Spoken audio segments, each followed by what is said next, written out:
இன்னைக்கு வீடியோவில் வெண்டைக்காய் பச்சடி ரெசிபி எப்படி பண்ணலான்னு பார்த்துடலாம். சாதத்துக்கு சூப்பரான காம்பினேஷனாக இருக்கும். ஒரு கடாயில் எண்ணெய் விட்டு எண்ணெய் சூடானதும் அரை ஸ்பூன் கடுகு சேர்த்துக்கலாம். கடுகு பொரிஞ்சதும் அரை ஸ்பூன் ஜீரகம் சேர்த்துக்கலாம். ஒரு வத்தலை கிள்ளி போட்டு ஒரு பெரிய வெங்காயத்தை கட் பண்ணி சேர்த்துக்கலாம். கொஞ்சமாக கருவேப்பிலை சேர்த்துட்டு வதக்கினதும் ஒரு மீடியம் சைஸ் தக்காளியை கட் பண்ணி சேர்த்துக்கலாம். இதுக்கு தேவையான உப்பு சேர்த்து நல்லா வதக்கிக்கோங்க. வெண்டைக்காயை பொடியாக கட் பண்ணி ஒரு 5 நிமிஷம் போல் எண்ணெயிலேயே நல்லா வதக்கி எடுத்து வச்சுக்கோங்க. வதக்கி வச்சதை இது கூட சேர்த்து நல்லா வதக்கிக்கோங்க. ஒரு 2 நிமிஷம் மூடி போட்டு வேக வச்சுக்கோங்க. வெண்டைக்காயில் கொஞ்சம் வழுவழுப்பு தன்மை இருக்கும், அது போகிற அளவுக்கு நல்லா எண்ணெயில் வதக்கிக்கோங்க. அதுக்கப்புறமா நான் 2 ஸ்பூன் அளவுக்கு வீட்டில் அரைச்ச குழம்பு மிளகாய் தூள் சேர்த்துருக்கேன்.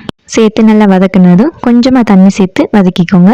தண்ணி லைட்டாக கொதிச்சதும் புளி தண்ணியை சேர்த்துக்கோங்க. எல்லாம் சேர்ந்து நல்லா கொதிச்சு வந்தால் வெண்டைக்காய் பச்சடி ரெடி. ட்ரை பண்ணி பாருங்கள். தேங்க்ஸ் ஃபார் வாட்சிங்.